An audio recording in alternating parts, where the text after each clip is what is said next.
So I've already made a couple videos on how I went from $50,000 a year to $50,000 a month. And I talked about having, focusing on one skill, focusing on building relationships, working less in my job, and all these different things. And I kind of want to go into one of those topics a little deeper into this podcast to kind of talk to you more about like what I think is the single most important thing. Actually, there's two, but basically like there's two kinds of people in my opinion, or two categories that you can look at this as. There is the introvert and then there's the extrovert. Or you can think about it as maybe the relationship builder or the skill builder. There's overlap between these two things, but it's good to kind of know like what side you're on. Because once you know what side you're on, you can just kind of dive right into that section. So what I mean by that is think of it like this. You can become so good at one thing or few things, or maybe a group of skills that make you so good that you're better than the top 10% of people. So that when you come into contact with someone that needs those particular skills, you're able to blow them away and do basically 10 times the workload for half the price.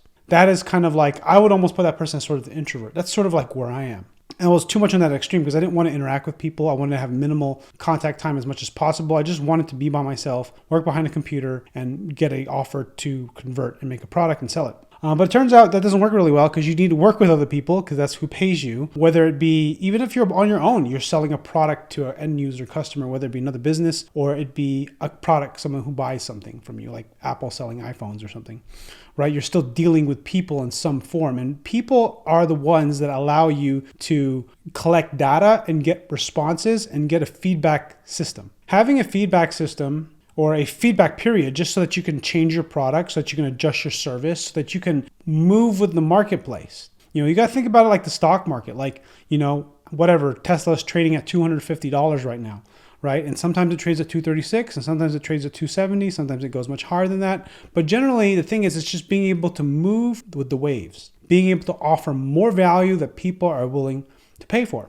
Now, when you're first starting out, it is good to focus on one particular skill. I think that the people that have the best advantage in this is the relationship builders. And I would have to say that's just a weaker part of me to some degree. I'm actually pretty good at building relationships, but I am not extroverted. I'm very introverted. So once I meet someone and I connect with someone and we hit it off pretty good, I can always continue that relationship because I just take interest in people when I do take interest, but it's very rare. But if you're the type of person who just is curious in everybody, who's very extroverted, you will have a better chance of being able to essentially not go the opposite direction, which would be super good at one thing or super good at two things or three things. Because that's kind of like what the artist is, or maybe like the programmer. I don't know if that would be the right way of looking at it. The thing you want to think about is just being very good at a particular skill. If you can pair that with strong relationships and strong communication with other people, you're going to be able to get much further faster, and you're going to be able to get to that significant income that you want to make and break free, start your own business. Or the thing is, here's the other thing I realized too. You don't even have to start your own business,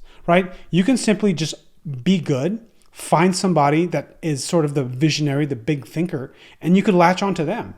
Because that's sort of what happened to me. In my head, I had this idea of what I was going to do. I had this path based on everything that I've learned. And then I found out that he had this business he was running and he didn't want to do it anymore. I liked the idea. It was with email. And I sort of took it over gradually. And then he just kept getting clients. He didn't want to do the work. He passed it on to me. We made a partnership and the rest is history. I was able to hit my financial freedom goals pretty quickly because of that. But don't make no mistake, the moment that I met him and was able to do these things, I had built a lot of skills. So a lot of this is also luck for me because I was at the right place at the right time with the right skill set. I guess I was in the right rooms because I went to a mastermind for like one day and I met people and I participated and connected with other people. So there is this sort of thing where like the relationship building, the connecting is never going to change the networking. You're going to have to do that piece. If it sounds like I'm sort of like making networking sound very difficult, I am. The reason why is because I'm introverted and I really don't like it, right? If this is easy for you, well, I would recommend that you lean in this direction because if you do, you're going to get much better results. And I'm telling you this because even where I'm at right now with my team and my staff and our business, my wife and I that we own together, you find out over time that you're just going to need people, whether they be, partners, affiliates, agencies, or just friends for the future. You just never know what you're going to need later on. And it may not even be anything monetary, right? Because you just meet really good people. And that's the part that becomes incredibly valuable is knowing who does what. And sometimes, like one of the things that I did when I was negotiating for my partnership, I had met a lot of people and I made connections. And I had trouble negotiating it and I wasn't sure what to do because I was in an area and space that I didn't know how to deal with. And what I did is these people that I met at particular events, I just called them and asked them for advice, and that was a lot for me to, just so you know, it's very hard for me to ask for help. When I did this, I was able to get a lot of feedback and I got a lot of information and be able to finally negotiate my partnership really well. And that was only possible through these initial connections, right? Because they wanted to connect with me, I wanted to connect with them. There's lots of different things. I think another thing that's also important too is that being able to work with someone who has more experience than you, whether it be in a job, a contractor, freelance, whatever capacity, the better, right? Because then you're going to be able to get in a room where you would otherwise not be able to get to. I was able to get into what would eventually become a 9-figure business. I was able to work with them and I was able to see a part of their growth when they work with us, something that I would not ever been able to do on my own. So that's one of the biggest advantages of being able to kind of like focus on the relationship. But then I'm getting off topic here about the two things, focusing on one thing. And that's the thing that I want to talk about next, is that when I look at kind of how I became successful or how I was able to get to where I wanted to be, I found that the thing that got me to where I needed to be is I got really good at one thing, and it was email. But it's more complicated than that because email is more than just email. I learned how to write copy. I learned how to understand marketing. And before that, I was pretty good with technology. Like I knew how to use software. It wasn't like I was a programmer or anything. I built computers. I was a tech head. I was just very computer nerdy.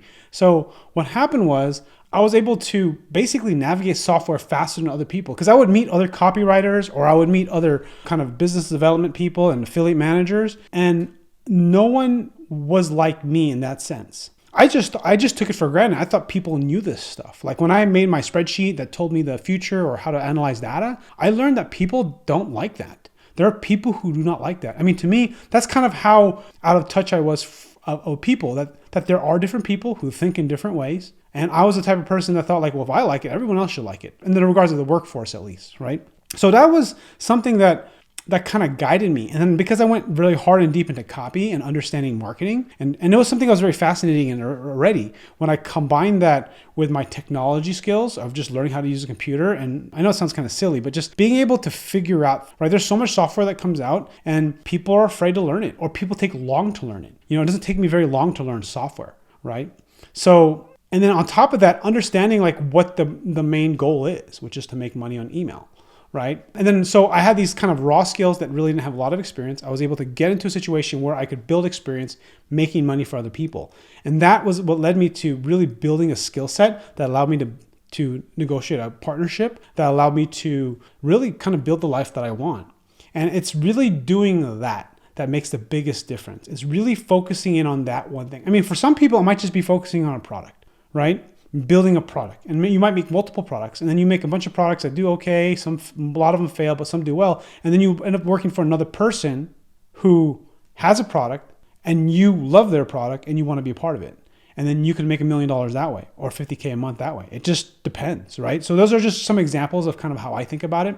But I guess the message is, relationships, skills, right? Which side are you? And whatever side you're on, you want to lean harder on that side. Because if you do, you will become valuable. Because that's what happened to me. I became valuable to the marketplace. I was able to provide a skill for someone that made them very happy, that I kept adding value to. I should also tell you that the other skill that I had was actually my wife, because we were able to build a overseas VA team to give jobs and train and create a great team, right? That we supply jobs to. I mean, so there's a lot of things that I kind of had, we pieced these things together to kind of build this business that kind of build us the life that we can work from home, we can work from anywhere, right? And we can do anything we want.